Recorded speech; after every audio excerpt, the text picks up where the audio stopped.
Chapter number 11 का question number 12, ठीक है। और इसमें जरा हम लोग देखते हैं कि किस किस तरीके से चीजों को सॉल्व करना है। यहां पे ये बोल रहे हैं, क्या बोल रही है, to warn ships for underwater rock, ठीक है। To warn ships for underwater rocks, lighthouse spreads a red colour light. किसकी बात कर रहा है ये? लाइट हाउस की बात कर रहा है। किसकी बात कर रहा है? लाइट हाउस की बात कर रहा है, ठीक है। Spreads a red colour of light over sector of angle, तो मतलब एंगल ऑफ सेक्टर कितना हो गया? एंगल ऑफ सेक्टर कितना हो गया? तो ये हो गया आपका 80 डिग्री। आगे देखो, to a distance of 16.5 kilometre, ठीक है। तो मतलब डिस्टेंस कितना है? डिस्टेंस कितना है? 16.5 किलोमीटर्स। किलोमीटर्स में ध्यान रखना, ये अभी तक आपने बहुत सारे क्वेश्चन एमएम वाले किए, तो एमएम मतलब क्या हो गया? एमएम जो आप स्केल पे मेजर करते हो, ठीक है। फिर आपने कुछ मीटर वाले क्वेश्चन किए, तो मीटर को आपने वो इंची टेप देखे होंगे ना, उस पे मेजर कर रहे हो आप। और फिर ये देखो, ये किलोमीटर्स में है, ठीक है। तो किलोमीटर्स की डिस्टेंस तो फिर आप मैप में, मतलब 16.5 अगर मैं बोल रहा हूं, तो ये मैप में मेजर कर रहे होगे, या फिर मतलब किसी दूसरे फॉर्मूला से मेजर कर रहे होगे, ठीक है। मतलब आप ऐसा नहीं कर सकते कि यहां से कोई एक इंची टेप लेकर गए और 16 किलोमीटर आगे तक गए। 16 किलोमीटर बहुत बड़ी डिस्टेंस होती है, ठीक है। तो वहां तक क्या है कि लाइट हाउस एक लाइट जो है, रेड कलर की लाइट जो है वो छोड़ रही है, ठीक है। फिर find the area of the sea over which the ships are warned, ठीक है। तो आपको यहां पे देखो समझना ही है, क्या बोल रही है? Find the area of sea on which ships are warned. Ships are warned. देखो यहां पे ना आपको समझने के लिए यहां पे एक बहुत इंपॉर्टेंट चीज है। सबसे पहली चीज कि ऐसा होता है क्या, ये पता किस चीज की बात कर रहे हैं? ये बात कर रहे हैं कि जैसे ये मानो कि ये कोई क्या है? सी है। ये क्या है? कोई सी, ठीक है ना। ये क्या है? कोई सी सरफेस है। और इस सी सरफेस के नीचे क्या है? माउंटेन्स है। यहां पे क्या है? मान लो इस तरीके से कोई माउंटेन है, ये मतलब भाई सी का ये ग्राउंड सरफेस है। सी का जो ग्राउंड सरफेस है वो ये है, मतलब जहां पे जमीन है, सी के अंदर जहां पे जमीन है, जो उसका फ्लोर है वो इस तरीके से है। आ रही है बात समझ में? ठीक है, वो इस तरीके से है। और यहाँ पे इसमें कुछ माउंटेन्स जो है वो उठे हुए हैं, ठीक है ना। ये ऐसे कुछ माउंटेन्स हैं सी के फ्लोर पे। ध्यान रखना, सी के फ्लोर पे कुछ माउंटेन्स हैं जो कि आप ऊपर से देखोगे तो आपको नहीं दिखेंगे। क्यों? क्योंकि ऊपर तो आपका क्या है? पानी है, ठीक है। यहाँ पे आपने एक लाइट हाउस लगा दिया इस तरीके से करके, एक पोल लगाया, ठीक है। इस पोल के बिल्कुल टॉप पे आपने क्या लगा दिया? लाइट लगा दी, रेड कलर की लाइट लगा दी है, ठीक है ना। ये रेड कलर की लाइट जो है वो कुछ इस तरीके से जलेगी, इस तरीके से से, ठीक है। और क्यों? जैसे लेट सपोज यहाँ पे कुछ माउंटेन्स हैं तो ये इस तरीके से जलेगी, ठीक है। अगर आप लोगों ने कुछ मतलब हॉलीवुड मूवीज में अगर आप देखा हो, ठीक है, तो यहाँ पे लाइट जो जली होती है ना वो इस तरीके से घूम रही होती है, इस तरीके से करके घूम रही होती है। आ रही बात समझ में? ठीक है। या फिर वो एक पर्टिकुलर एरिया को वार्न कर रही होगी, जैसे मतलब अगर वो चाहे तो ये पर्टिकुलर एरिया को वार्न करे कि भाई इस एरिया में मत आना, ठीक है। तो ऐसा भी हो सकता है और ऐसा भी हो सकता है कि पूरा गोल गोल घूम रही हो। यहाँ पे जो आपको कंडीशन दे रखी है, आपको कंडीशन दे रखी है क्या? सेक्टर फॉर्म करना है। तो सेक्टर फॉर्म कर रहा है, इसका मतलब कि जैसे ये मानो कि जो रे ऑफ लाइट है, मतलब जो लाइट हाउस है, मानो कि मैं लाइट हाउस हूं, ठीक है ना। और मैं अगर रे ऑफ लाइट को छोड़ रहा हूं तो मैं ऐसे करके छोड़ रहा हूं, ठीक है। तो मतलब जो शिप्स यहां पे पहुंची होंगी उनके लिए वार्निंग है कि आप इसके अंदर मत जाओ। ये बात समझ में? ठीक है, आप इसके अंदर मत जाओ। तो यहां पे देखो क्या है, तो एंगल ऑफ सेक्टर जो फॉर्म हो रहा है ना, एंगल ऑफ सेक्टर मतलब कहां पे फॉर्म हो रहा होगा? वो आपका कहां पे? सी के सरफेस पे फॉर्म हो रहा होगा। एंगल ऑफ सेक्टर कहां पे? सी सरफेस पे फॉर्म हो रहा होगा। अगर आप इसको ऊपर से देखोगे तो ऊपर से देखने पे कैसा दिखेगा? ऊपर से अगर मैं इसकी फिगर बना रहा हूं मैं, तो देखो कैसा दिखेगा। ये जो मतलब ये जो ग्राउंड सरफेस हो गया, जहां से एक लाइट ऐसे करके फिर दूसरा ऐसे करके जा रही है, ठीक है। तो वो दूसरा क्या? ऐसे करके ये आपका जो एरिया है वो ब्लॉक्ड हो रखा है, ठीक है ना। उतने एरिया पे उसने लाइट मार करके रोक दिया है। रेड लाइट होती है वार्निंग करने के लिए, ठीक है। क्यों? क्योंकि अगर शिप्स इससे आगे आएंगी तो माउंटेन से टकरा जाएंगे, और आपको तो पता है फिर टाइटैनिक के साथ जो हादसा हुआ था, माउंटेन से टकराने के बाद वो टूट गई थी, ठीक है, तो वैसा कुछ हादसा यहाँ पे भी हो जाएगा। और फिर उसके बाद आपको पता है टाइटैनिक को देखने के लिए कुछ लोग गए, फिर वो गए, ठीक है। तो ऐसी चीजें मतलब इसलिए शिप्स को क्या करना है, वार्न करना है। अभी आपको ये समझ में आ गया कि हमारा जो सेक्टर बन रहा है वो इस तरीके से सेक्टर जो है वो सी के सरफेस पे बन रहा है। आ रही बात समझ में? और इस सेक्टर का जो एंगल है वो कितने डिग्री का है, यहाँ पे ये जो एंगल फॉर्म हो रहा है ये 80 डिग्री का एंगल फॉर्म हो रहा है। और ये जो लेंथ है, जितने एरिया तक ये वार्न कर रहे हैं, वो जो लेंथ है वो ये है, इसका मतलब ये 16.5 किलोमीटर्स यहाँ से यहाँ तक। इसका मतलब ये क्या हो गया, ये हो गया आपका क्या, रेडियस।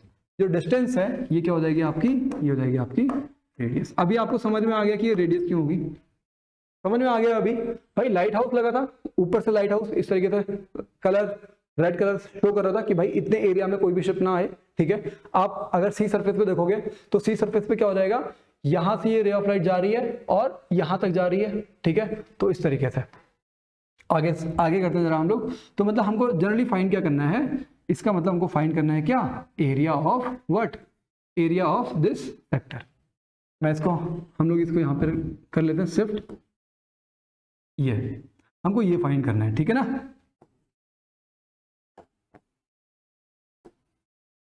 ये हमको फाइंड करना है, ठीक है। सो अपने को मतलब हमको ये वाला जो एरिया है, कौन सा एरिया, यहाँ पे मैं इसको मेंशन कर रहा हूँ, ये वाला जो एरिया है ये हमको फाइंड करना है, ठीक है। एंगल आपको पता लग गया है कितना, 80 डिग्री का एंगल है, और रेडियस आपको पता लग गया है। तो मतलब हम लोग यहाँ पे आंसर में क्या लिखेंगे जरा समझो। आंसर में हमारा ये आ जाएगा क्या, आंसर में क्या आएगा हमारा कि एरिया क्या है, area of sea on which ships are warned. तो area on which, area on which ships are warned, ठीक है, वो कितना हो जाएगा, वो हो जाएगा क्या, एरिया ऑफ सेक्टर हो जाएगा। क्या हो जाएगा, एरिया ऑफ सेक्टर। क्या फॉर्मूला होता है, theta upon 360 into pi r square. मुझे सारी कॉस्ट में क्लास के टाइम पे ही आ रही होती है, बट ठीक है कोई बात नहीं, अभी क्लास के बाद देख लेंगे क्या कॉल है।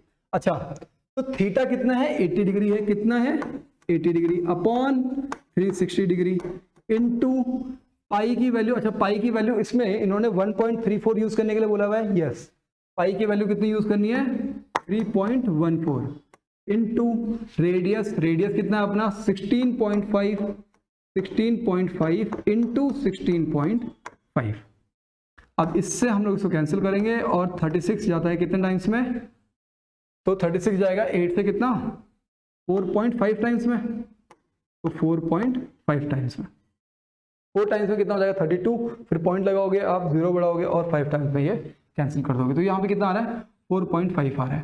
क्या हम लोग 4.5 से इसको कैंसिल कर सकते हैं, नहीं, ठीक है। फिर हम लोग अभी इसको नॉर्मली सॉल्व करते हैं। जैसे अगर मैं इसको 5 से अगर मैं कैंसिल करूं, 5 से, तो ये 0.9 टाइम्स में कैंसिल होगा, और 5 से ये जो नंबर है ये 3.3 टाइम्स में कैंसिल होगा, ठीक है। तो 0.9 अपना बच रहा है। अच्छा, 0.9 से क्या हम लोग इसको कैंसिल कर सकते हैं, या फिर इसको अपना 45 हो जाएगा, और यहाँ पे 9 नहीं, ये भी कैंसिल नहीं हो पाएगा। चलो ठीक है, फिर हम लोग सिंपली क्या कर लेते हैं, इसको जो मल्टीप्लीकेशन है अपने वो हम लोग इसको सॉल्व करते हैं उस तरीके से। 3.14 इंटू 16.5 कितना आ रहा है ये, 5 4 जा 20, 5 1 जा 5 एंड 2 7, कितना हो गया, फिर 5 3 जा कितना हो गया आपका 15 हो गया, ठीक है। 6 4 जा 24, 2 कैरी, 6 1 जा 6 एंड 2 कितना हो गया 8, एंड 6 3 जा कितना हो गया आपका 18।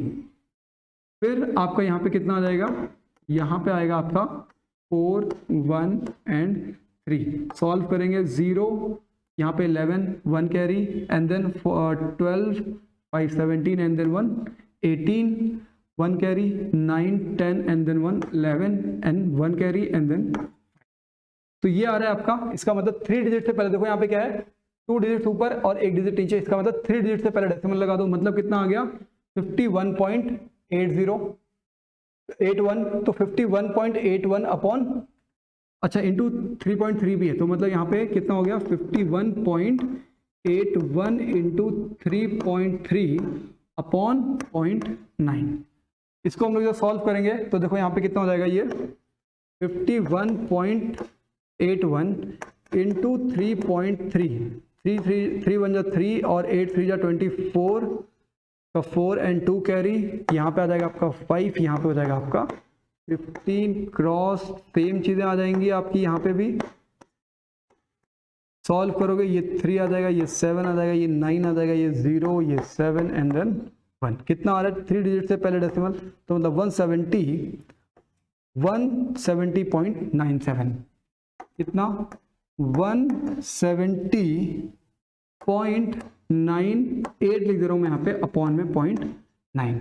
ठीक है, आप इसको फर्दर सॉल्व करना चाहो तो ये भी हो सकता है कि आप इसको इस तरीके से लिख दोगे कि 170 और ये डेसिमल एक और आगे शिफ्ट होगा, फिर यहाँ पे लग जाएगा और यहाँ पे आ जाएगा आपका 9 से आप इसको कैंसिल करोगे तो देखो आपका आंसर कितना आ रहा है, 9 2 जा हो गया 18, 9 1 जा करेंगे हम लोग तो मतलब ये 1 टाइम्स में, देन आपका 8 हो रहा है तो 80 हो जाएगा, फिर 9 8 जा 72, देन 8 89 एंड 9 9 जा कितना हो गया 81, और यहाँ पे कितना बचेगा, फिर 8 बचेगा, फिर पॉइंट लगाओगे आप 88 हो जाएगा, फिर 9 से करोगे आप, इसका मतलब कितना हो गया 189.9 किलोमीटर स्क्वायर। ये आपका आंसर है।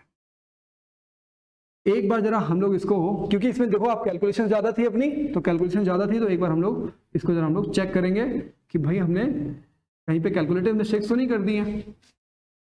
ठीक है, ऐसा जरा एक बार चेक कर लेते हैं हम लोग। तो यहाँ पे जो आपका आंसर आ रहा है इस क्वेश्चन का वो कितना है, वो है आपका 189.97 किलोमीटर स्क्वायर। इसका मतलब कि आपका आंसर बिल्कुल सही आ रहा है। देखो अगर जैसे अभी क्या है, देखो अगर मैं ये सोचूं कि यार ये तो कैलकुलेशन बहुत लंबी करनी पड़ रही है, मल्टीप्लाई करूं ना करूं, ठीक है, इस तरीके के थॉट्स मेरे दिमाग में भी आ सकते हैं।